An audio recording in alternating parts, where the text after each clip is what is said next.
It's the first Ravens 2023 mock draft Monday here during the 2023 offseason. We dive into a full 7-round mock draft, talk about draft needs, get into your mock drafts, and much more coming up next here on this Monday edition of Locked On Ravens.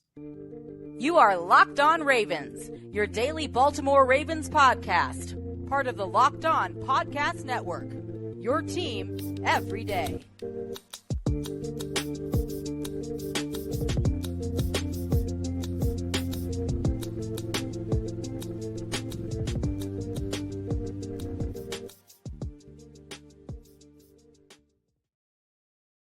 Welcome into another episode of the Locked On Ravens podcast, your daily Baltimore Ravens podcast. I'm your host, Kevin Ostrecker of Ravens Wire, and we're here on the Locked On Podcast Network, your team every day. Thank you so much for tuning in with us today, being here, making us your first listen of the day on Locked On Ravens. We're free and available on all podcasting platforms. That includes over in video form on YouTube. And today's episode of Locked On Ravens is brought to you by Ultimate Football GM. If you've ever dreamed of becoming an NFL general manager and managing your football franchise, this game is definitely for you. Download the game. This is at ultimate-gm.com or look it up on the app stores. Our listeners get a 100% free boost of their franchise and using the promo Locked On in all caps in the game. And we're back here. It's exciting today. It's the first mock draft Monday of the 2023 offseason. We do this every single draft season. I wait until the week after the Super Bowl just to kind of have we just get into the full offseason, no football. We've now had no football for a full week. And now from every Monday here on out, we will be doing a mock draft Monday here. So it'll be draft talk. And obviously we'll talk about other stuff throughout the course of the next month or 2 months or so of Mondays. But how mock draft Mondays work is I do a full 7-round mock draft every single week, and I switch it up every week. So I try to make it a different first-round prospect every single time I pick. So some weeks, people will probably be like, why are you taking this guy in the first round? Again, I just want to switch it up for content and talk about different prospects. So in the first segment, unless there's super big news, we'll be talking about the mock draft that I did, going through it, talking about that. Then in the second segment, this year the Ravens only have 5 picks. So, before they had 10 picks, 11 picks, they traded Orlando Brown, they got more picks. So we would take 2 segments to talk about my mock draft. They only have 5 picks this year, so we can get through an entire 5-pick mock draft in one segment. So we'll do that. Then in the second segment, we'll get into needs talk for the Ravens draft and any other Ravens news, notes, and quotes that happened throughout that week, and maybe dabble in some of your mock drafts that I've collected through Twitter. We got a ton of mock drafts this first time around here. And then in the final segment, we'll dedicate that to your mock drafts. And I want to get to as many as I can. I had it was so great how many mock drafts I got for this first, almost 70 between the 2 posts. So I highly doubt I'm going to be able to get to every single one throughout the week here, but just know I do look at every single one, and I saw a lot of good ones. But how I do it is I just look at the top of the post and go down from there, the top of the comments and go down. So no particular order in terms of which mock drafts I pick and which I don't.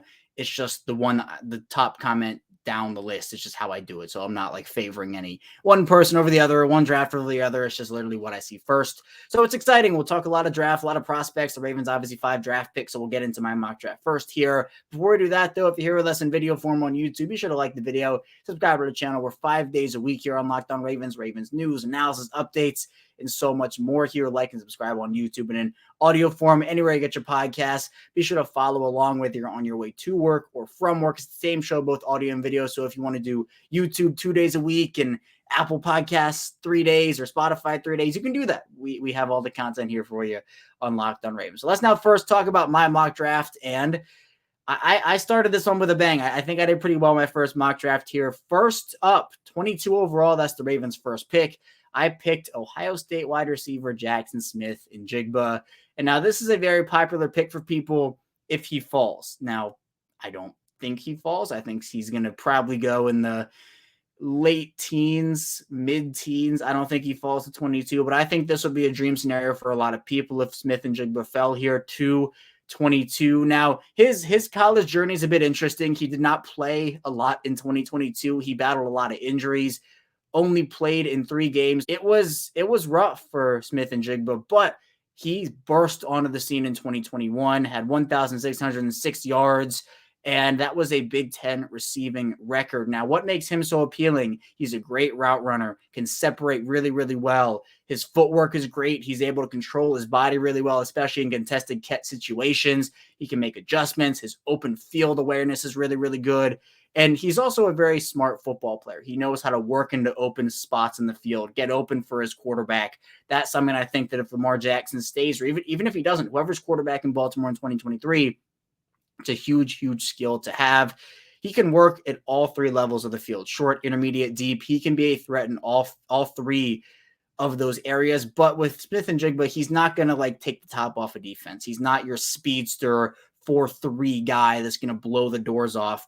But the Ravens don't need that right now. I think they have a couple of guys who can be those. We're going to take the top off of defense. I think if you can let Smith-Njigba work next to Rashad Bateman, next to Devin Duvernay, hopefully bringing in somebody else as well into that fold, a veteran type guy, I think that you can pair those guys together, and that would be a much better recipe instead of just trusting a couple of young guys like the Ravens did in 2022, which they couldn't afford to lose either one of Rashad Bateman or Devin Duvernay, and they lost both. Now, with Smith-Njigba, it's kind of hard to evaluate just because of the fact that he just barely played in 2022. So a lot of people are going off the 2021 film and going off the 2021 stats and what they saw out of him there.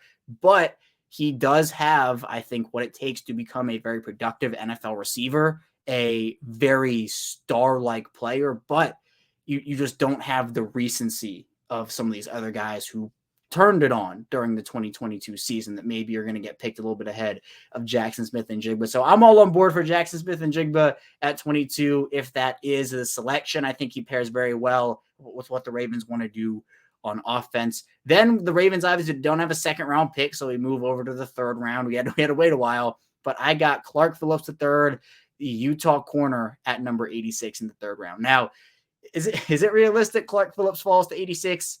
Probably not. But my saying, and it's a saying I've said before here on the show, if the mock draft simulator gives it to you, you take it. I'm excited to say my mock draft sayings and my draft sayings again. That's one of my favorite ones. Look, he was there at 86. I'm going to take him at 86, and we'll talk about it. I think Phillips right now has a late round 1 to mid round 2 grade for a lot of people. I don't think he falls anywhere near 86 for Baltimore.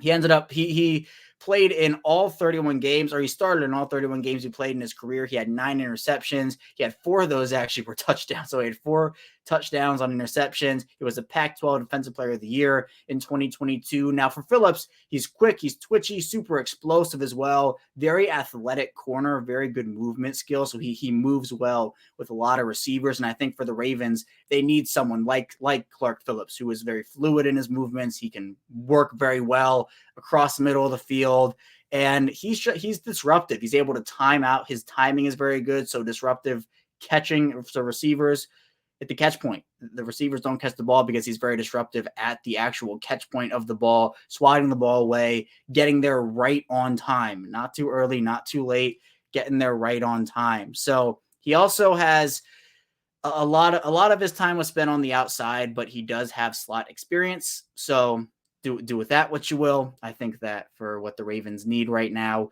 they just need corner depth. I think they actually need more outside corner depth than they do inside right now, but they could use both. They could use both depending on how they view Kyle Hamilton and some other younger guys. So I think Phillips would be a super solid pick. I think it'd be a steal at number 86 here. He doesn't necessarily check every single box. He's not the biggest corner in the world. He's only 5'10". So the Ravens, who maybe would want a bigger corner on the outside, might not appeal to them. Depends on how they view their corners these days. His tackling's a little, he does struggle with missed tackles a little bit, as I know that kind of brings back bad memories for Ravens fans. I get it. And sometimes he can get washed out due to contact. So those are some areas, but I do think with what he brings to the table in terms of his ball skills, his competitive toughness, instincts, he'd be a player I'd take at number 86. Absolutely. Next here, we're moving along. Round 4, 125, Andrew Voorhees, the guard from USC. Now, this is a veteran player, a veteran college player here. He has experience at a lot of different positions on the line. Left guard, though, is where I think a lot of people see him. And he's someone who is just, he's consistent, I would say. Now, he is someone who gets work done in the run game. His wide frame and lower body power lets him do that. And he's someone that, anchor-wise, there's a lot that he can do there as well. Power rushers don't really get a good push on him because of how powerful he is, but that comes with, in terms of quicker defenders, he's not necessarily wonderful against those. So foot speed is something that people feel like he does need to improve on. Good build, though. I mean, he stands at 6'6", he's 320, so that's a very good build. And with the Ravens, and we'll talk about this in the second segment, there may be need for a left guard here with Ben Powers on the way out. I think Voorhees could at least come in and compete for that job. So I think, again, fourth rounder, it's pretty solid. Then you go fifth round, 159. Yasir Abdullah out of Louisville is the pick, the edge rusher. And some people might be saying, why an edge rusher here?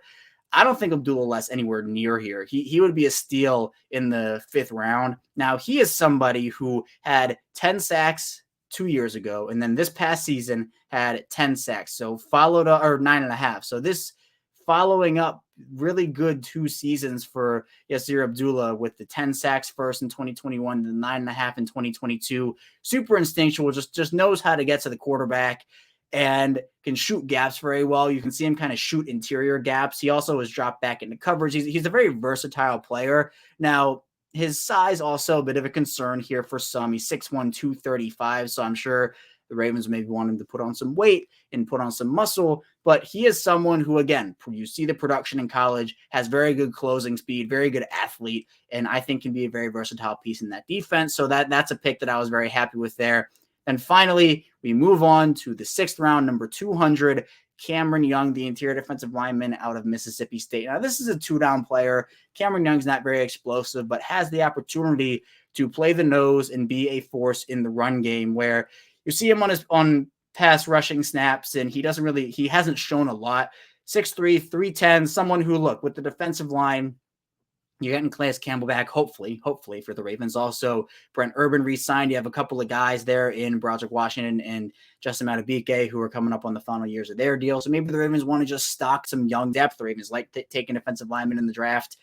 So maybe this is the draft where they take a guy and they swing on a guy like a Cameron Young, who does have developmental traits, powerful frame, long arms, someone who has a stout run defender profile, but you're not going to put him out as a 3-down guy. That's just not what he is because of his limited pass rushing presence. So I thought this was a pretty solid one. I was pretty happy with it. And in the second segment, we'll talk about some of the needs-based things that the Ravens could take into account and more. So be sure to stay tuned. Still a lot to dive into on the show. But first, this episode is brought to you by Ultimate Football GM. And you've heard me talk about this mobile game app, and I can't tell you how much fun I had competing against my fellow Locked On NFL hosts. Now, Chris Carter, our Locked On Steelers, was our Locked On NFL champion. I did want to win, but it wasn't in the cards for me this time around. But now it's your turn to compete, but more on that later. If you've ever dreamed of becoming an NFL general manager and managing your football franchise, your dreaming come true, and this game is definitely for you. You'll manage every strategic aspect of your team, play through seasons, and lead your team to glory, trying to build a dynasty. With Ultimate Football GM, you're responsible for controlling your destiny of your franchise by hiring the right coaches and coordinators,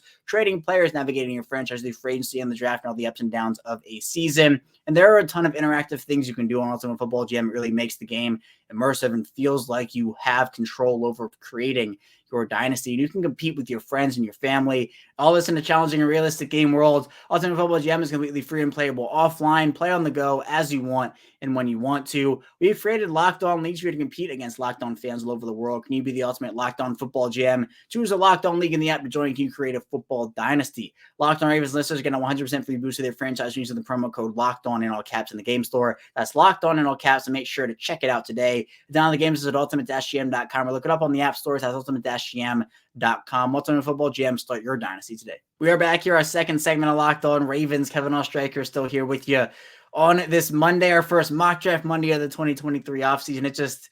It's draft season again, and hopefully the Ravens can improve their team. We just went over my mock draft of the week. I call it Mock Draft Sunday. I put it out on Twitter on Sundays, right in the afternoon, evening period. And so I quote tweeted on the Locked On Ravens account, and I say, if you want to put your mock draft to be talked about on this week's shows, go ahead and do so. And again, we got a ton of responses this week. I'm super excited about it. And again, I'm sure I'm not going to be able to get to every single one this week, but I do look at every single one, and I'm just going to see what we get. So before we get into those mock drafts, I do want to talk a bit about needs for the Ravens. And we'll do a full episode on this probably in the next couple of weeks. But in terms of what I did for the Ravens, I took wide receiver, corner, and then I went guard. I took edge and then defensive line. Now, for wide receiver and corner, those two for me can be flip-flopped, but it's different in terms of like assets. So for me, I think the ideal offseason for the Ravens, like my number one, like this is like an A, wrap it up, let's go home, this is awesome, is if they trade for a player such as a DeAndre Hopkins in the wide receiver room, a veteran, and then take a corner in the first round, like a Joey Porter Jr. or a Christian Gonzalez or someone like that. Clark Phillips, even if, we talked about him in the third round, but he's a prospect that some have going in the first. And I think he is a first/second round guy. So that to me would be go get your number one for Lamar Jackson or whoever the quarterback's going to be. And then go out there and get a corner that you can put next to Marlon Humphrey for the next 4 or 5 seasons and have him on a cost-controlled rookie contract. I think that to me, because corner and wide receiver are two very expensive positions. They're both premium positions in this league. So in terms of trading for one, you probably can't trade for both. One or the other. One big free agent splash at one of the positions, and then the other position take that in the first round. No running backs in the first round. You can do that later. Bijan Robinson, I think, a very talented player. We've seen him mock to the Ravens a lot. That's not a pick for me. So wide receiver, corner are my 1-2. This time around, I did Jackson Smith-Njigba, but I do think there are avenues where, hey, the Ravens go out there and get DeAndre Hopkins. If they get Jackson Smith-Njigba and DeAndre Hopkins, you're setting up that wide receiver room for success. But then do you have enough resources to rebuild your cornerback room that probably needs a little rebuilding in there, depending on what happens with Marcus Peters in the offseason? So that is one question. Then you look at the guard position. I talked about it a little bit with Ben Powers. Doesn't feel like Ben Powers is going to come back this offseason just because I think he outplayed expectations by a really big margin, and good for him, but that will probably price him out of Baltimore. I'm not saying it's a certainty. There is a chance he comes back, but in that case, are you giving the job to Ben Cleveland outright? Or you having Tristan Colon compete for it? I think you're bringing in somebody. I think that you should be taking a guard in the middle rounds. I don't necessarily think it's a first round need. I think, again, that's wide receiver and corner for me.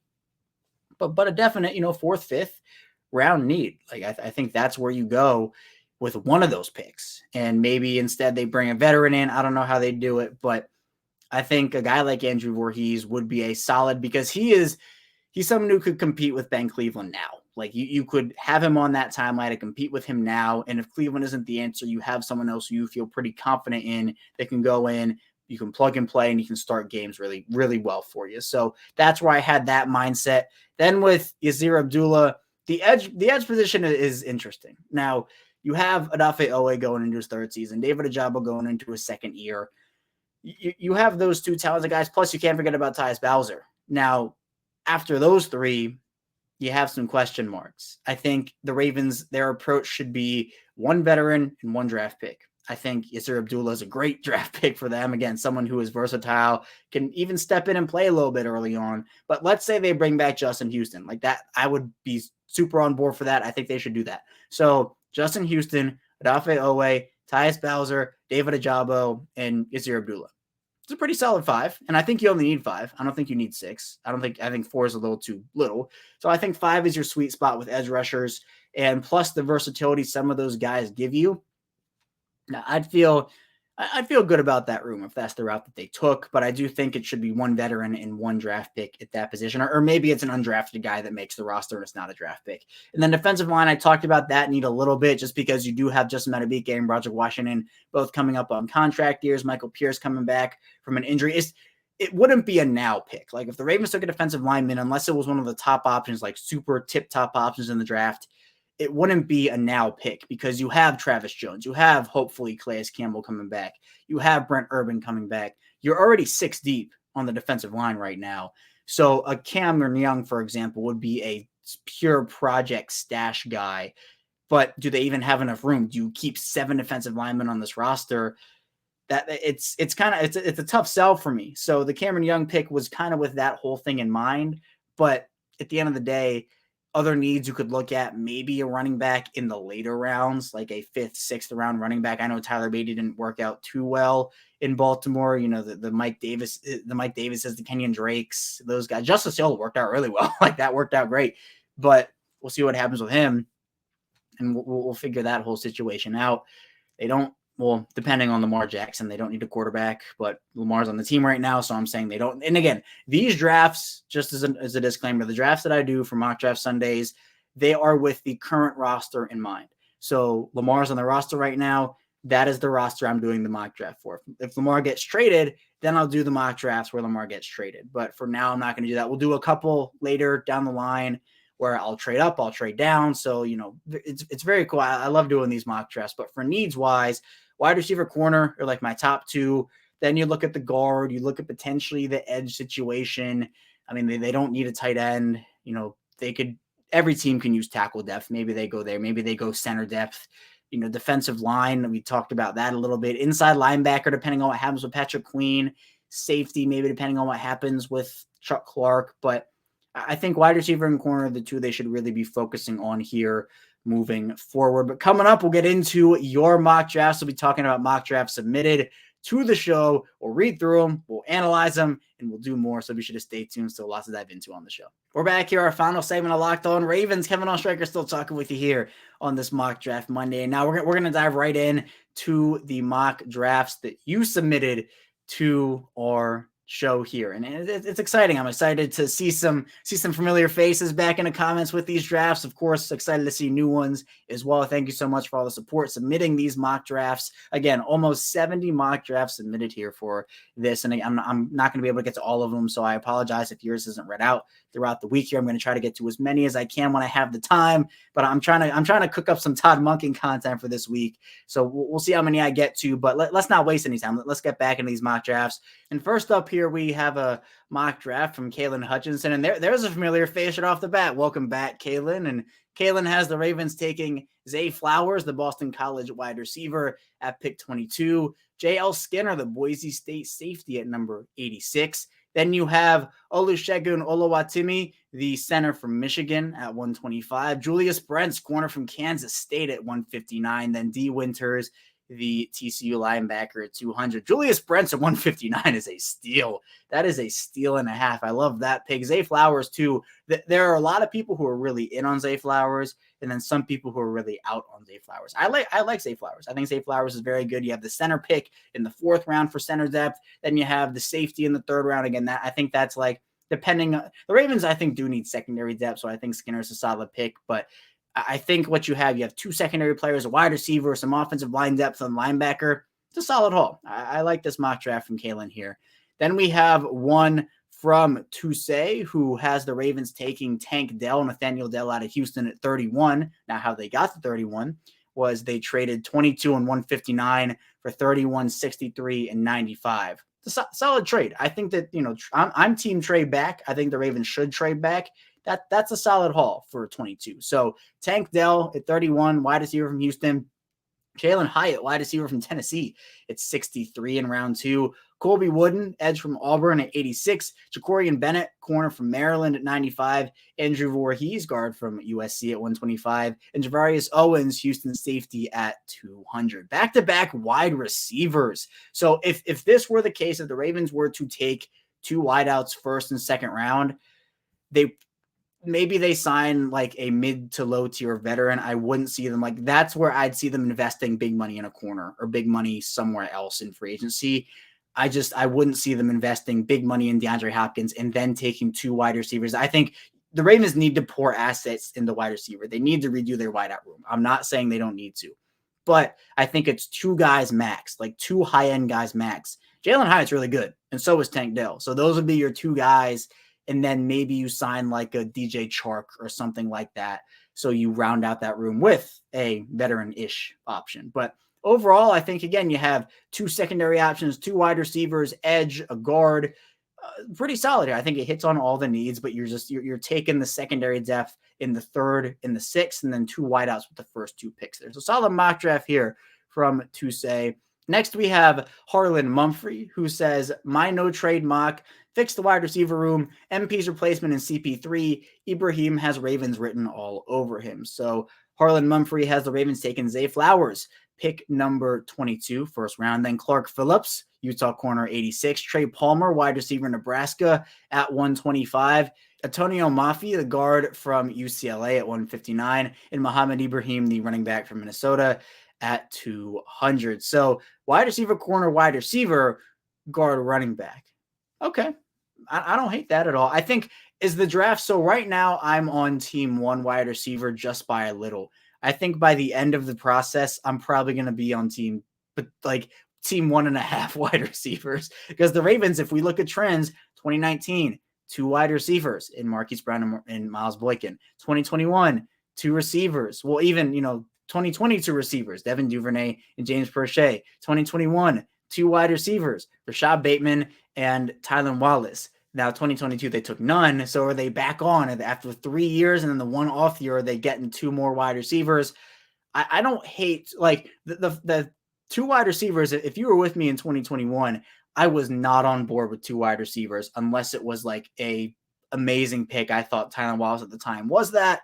Obviously hasn't worked out so far, but I'm on wide receiver, 2 wide receivers, but I like the Zay Flowers pick. We talked about Clark Phillips, like that pick too. Ibrahim's a sneaky one. I think he can give you a lot, and although I don't think he's a Bijan Robinson, he's still a solid option there. Next, we have a mock draft from Snow Moose, who has the Ravens taking Jackson Smith-Njigba, wide receiver, Ohio State at number 22. Darius Rush, South Carolina corner, 86. Rashawn Johnson, Texas running back at 125. Juice Scruggs, center from Penn State at 159. And DJ Johnson, Oregon edge at 200. Juice Scruggs has to be in the running for one of the best names in this draft. I love that's a cool name. I like that name. But Smith-Njigba, again, love that pick. Then you have the corner and running back and center and edge. Again, I think you're hitting on all the needs, where as long as you hit on wide receiver and corner, at least in the first 3 rounds, if you can have both those taken in the first 3 rounds, 4th at the absolute max. Like if you start going to the 5th and the 6th for either of those two, I'm thinking it's maybe a little too late. But if you're hitting on wide receiver and corner, I like that option. And then you can kind of take best player, and the Ravens are going to do it anyway. They're going to take best player throughout the draft, I think. But I think it has to be a little more needs-based best player with the first couple of picks, especially wide receiver, corner. And then you can take a running back in the 4th, like Rashawn Johnson, and have that be a solid pick. Juice Scruggs, a center depth option, an edge guy at 200. That's all really, really good. So solid mock draft overall here from Snow Moose. Next, we have Gavin Sanders, who has the Ravens taking Jordan Addison at 22, wide receiver from USC. Tyreek Stevenson, corner from Miami at 86. Marvin Mims, wide receiver from Oklahoma at 125. Eric Gray, running back from Oklahoma at 159. And DJ Johnson, edge at 200. Those top 3, I'm loving those top 3. I'm a big Jordan Addison guy. Now, I think he's not going to be anywhere near 22. I think he's going to go before. Jordan Addison and Jackson Smith-Njigba are 2 guys that if they fall to 22, I'm on that phone. Same thing with Joey Porter Jr., but we'll talk about that another week. But Tyreek Stevenson, I know, big Senior Bowl standout. He's someone who I think is really solid. So we're going wide receiver, corner, wide receiver. Marvin Mims is a really solid mid-round option. I think you have a couple of those really good ones. Rakeem Jarrett's another one from Maryland who I really like in the mid rounds. So I like this one a lot. I think these are a lot of solid options for, again, getting your needs out of the way early. Then you can take the running back and the edge later on if you are the Ravens. And then, all right, we'll end on a Lamar Jackson one. We'll do a Lamar Jackson mock draft from Aaron, who has the Ravens trading Lamar to the Seattle Seahawks. The Ravens get the 5th overall pick, the 20th overall pick, a first rounder in 2024, a second rounder in 2024, and a first rounder in 2025. Then you have the Ravens taking CJ Stroud at number 5, Joey Porter Jr. Well, CJ Stroud, Ohio State quarterback. Let me make that clear. CJ Stroud, Ohio State quarterback at number 5. Joey Porter Jr., Penn State corner at number 20. Jackson Smith-Njigba, Ohio State wide receiver at 22. Okay, so we got the Stroud Smith-Njigba pairing from Ohio State. Then, so this is a wild one. Chuck Clark has traded the Raiders for the 70th overall pick, and the Ravens then move that 70th overall pick for DeAndre Hopkins. So you get DeAndre Hopkins and Jackson Smith-Njigba and CJ Stroud on that offense to pair with Rashad Bateman, Devin Duvernay, and those guys. 86 to take Clark Phillips, the corner from Utah. Then you have Andrew Voorhees, the guard at 125. Quendell Johnson, the safety from Memphis at 159. And Mohamed Ibrahim, the running back from Minnesota at 200.